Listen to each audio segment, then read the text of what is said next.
This is the story of Magneto ripping the adamantium out of Wolverine. It's amazing. I'm pretty sure we talked about this in our Onslaught Saga video, but I don't think we actually covered it. But this opens up with the X-Men discussing the aftermath of Magneto having attacked the world with an electromagnetic pulse, taking down every form of technology with the exception of the X-Men, because they power their base using alien technology. Now, why did Magneto EMP the world? Okay, so in the events leading up to this, what Magneto did is he launched an orbital space station called Avalon, and this was designed to be a safe haven for the mutant population. For those of you guys who ever watched X-Men the animated series and you saw the two-part episode Sanctuary, those episodes were based off of this. But the concern that humanity had with Magneto doing this is that it was not something done out of peace. It wasn't done as a way to just kind of live in isolation. He was effectively building an army, at least that's how humanity saw it. So the United Nations Security Council ended up launching what was called the Magneto Protocols,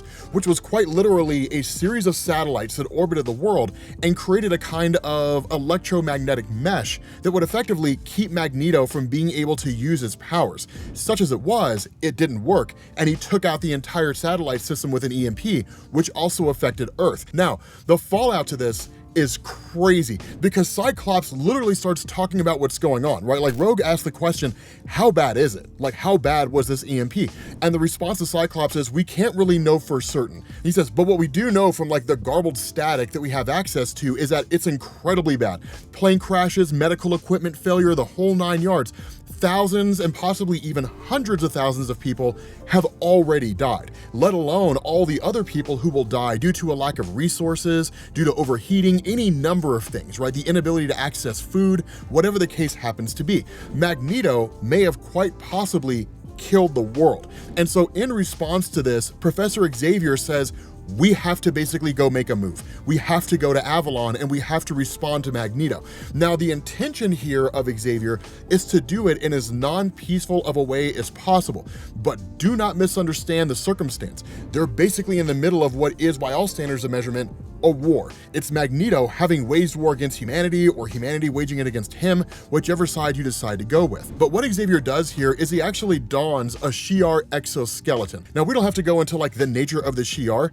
Just understand that they are an extraterrestrial race that the X-Men are very close to, but their technology is incredibly advanced. And so this suit not only allows Professor Xavier to walk, but it actually offers itself as a kind of battle armor. The caveat to all of this is that in order for him to use it, he has to exert an immense amount of telepathic power, so much so that he needs Jean Grey of the X-Men to go with him. He does have a plan on how to handle Magneto, but he can't simply do it on his own. The other part of this is that once they get there, they're gonna have to contend with the Acolytes. What are the Acolytes? So the Acolytes are basically Magneto's own cult, if you want to call it that. You have Exodus, you've got Fabian Cortez, but they're exceedingly capable mutants. Exodus is far and away the most powerful out of all of them, and he's actually more powerful than Magneto, but he doesn't really care about levels of power. He's more of just a devout follower of Magneto's teachings that like mutants should rise above humanity. And so the result of this is that Xavier takes not only Jean,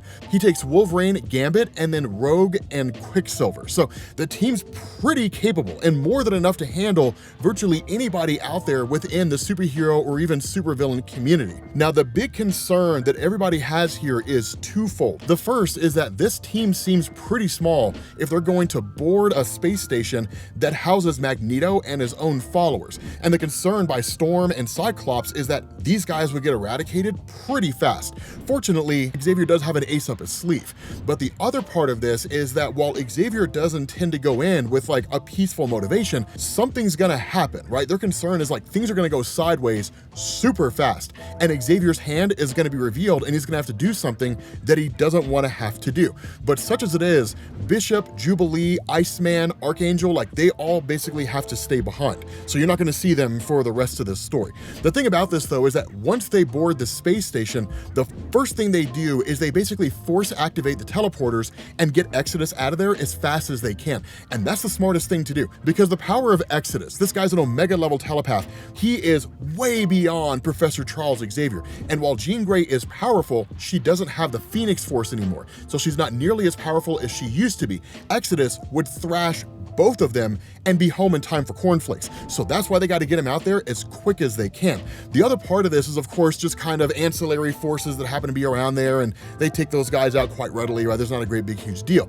But then everything goes sideways, just like the other X-Men thought it would, as soon as Magneto shows up here. Because once Exodus is teleported away, Magneto realizes something's going on, and the X-Men would be the only ones brazen enough to launch a strike against Magneto directly. The Avengers wouldn't do it, and the Fantastic Four certainly wouldn't, but the X-Men absolutely would. Not only that, what's so interesting about this is Magneto, when he stands in the face of the X-Men, his response is, "Why are you trying to stop me? I'm literally trying to create a safe haven for the whole of the mutant population. What you're doing here is you're basically telling me, yes, Magneto, I understand you're trying to create a place where mutants can exist in peace, but that shouldn't happen, because we should have a peaceful coexistence between humans and mutants." But the response of Magneto is, if humanity wanted to live peacefully among the mutant population, they would have done it by now. The fact that they haven't shows that they don't want to. Now, here's the big thing about this.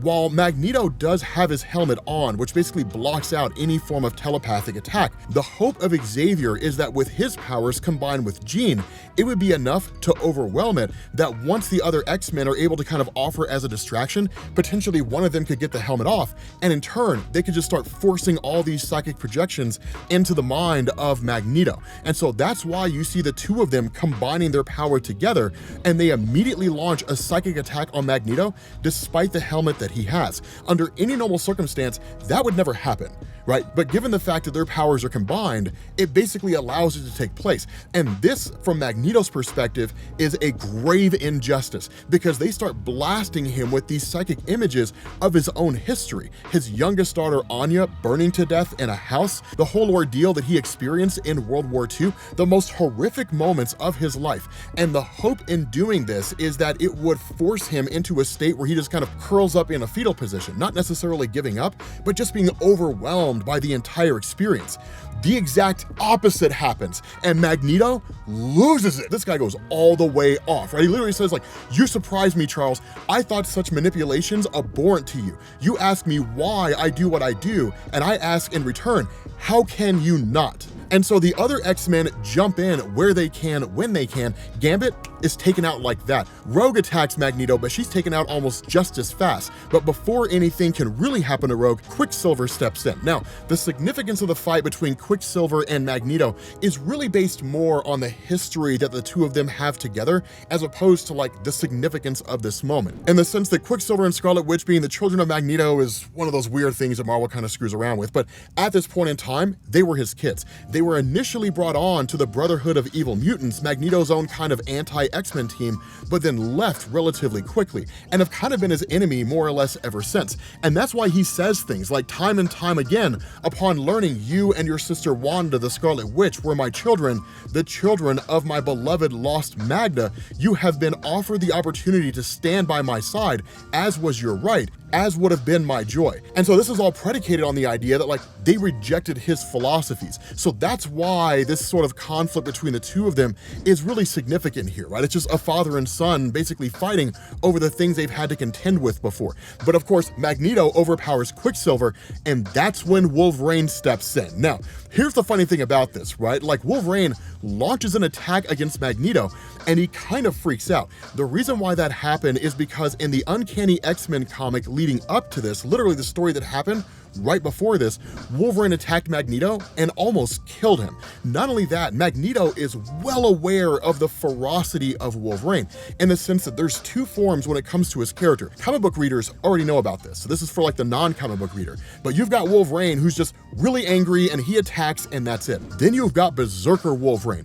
Woe betide the poor soul that has to face that guy, because that's when he loses all semblance of self-control and falls into this animalistic state and just starts killing everything in his path. It's why like when Wolverine goes into a Berserker rage, people flee. They absolutely run, because at the end of the day, he will not discern between teammate and enemy. He will kill any and everybody. And so where he does get the attack on Magneto, in this moment when Magneto's at his most vulnerable, that's when Xavier tells Jean, we have to attack him. Like we have to overcome him as fast as we can.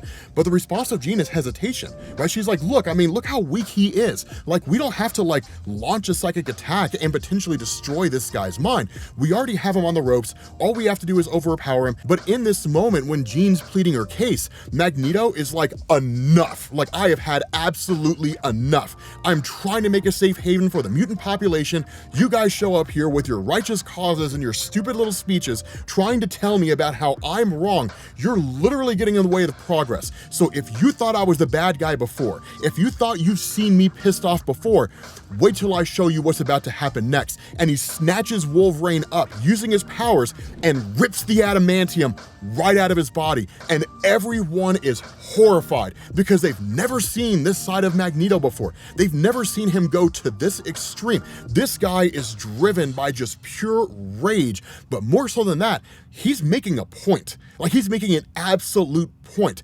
If you get in my way, I will destroy you. I'll go after you and anybody you've ever met. Wolverine is just an example here, right? Like, the most horrific thing that I could do to this guy is rip the adamantium out of his body as you all watch him writhing in pain, but not making a single sound. Now, the funny thing about this is that this is designed to demoralize. It's designed to demoralize the X-Men and to basically send them more or less fleeing, to retreat and say there's nothing we can do here. Instead, the opposite happens with Xavier, that he realizes there is no stopping Magneto here. There's no reasoning with him. There's no bargaining with him. This guy committed arguably the most egregious act that he's ever committed against any mutant in existence in Marvel Comics history in this moment. And so Xavier realizes there's only one thing that can be done. With Magneto's helmet basically ripped off of his head, or at least knocked off of his head, Xavier just starts blasting Magneto with all these horrific psychic images. And where Magneto's able to overcome it momentarily,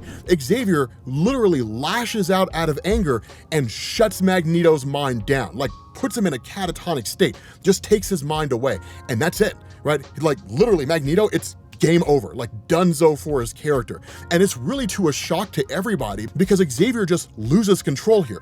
Here's what's so crazy about this. Two major things happen as a result of this whole fight, this battle between Xavier and Magneto. The first is that Xavier is actually absorbing a portion of Magneto's mind. He just doesn't realize it. This kicks off the Onslaught saga. The second thing that happens is that Wolverine goes forward as feral Wolverine. That this is the point in Marvel Comics when we learn for the first time he has bone claws, that his adamantium claws were bonded to his existing bone. It wasn't something that just came into existence once adamantium was bonded to his body. So if you guys are interested in the Onslaught saga, which is amazing, he's a ridiculously OP villain, make sure you check out this video here. And if you guys want me to cover the feral Wolverine series, let me know down in the comments. Thank you all for watching, and I will catch you all later. Peace.